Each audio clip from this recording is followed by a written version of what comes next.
So here we are behind Zul'Gurub, and we're watching two hunters fly hacking. They're fly hacking, and they've been fly hacking for a week now. I've been watching them for over a week, and I've reported them. And I reported them, and a week later, they're still here.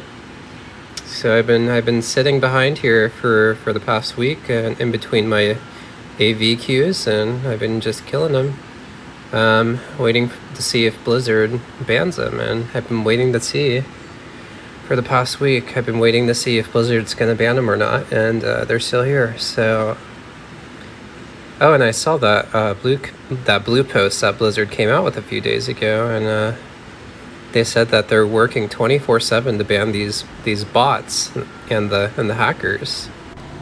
But it's the same repeat offenders every day.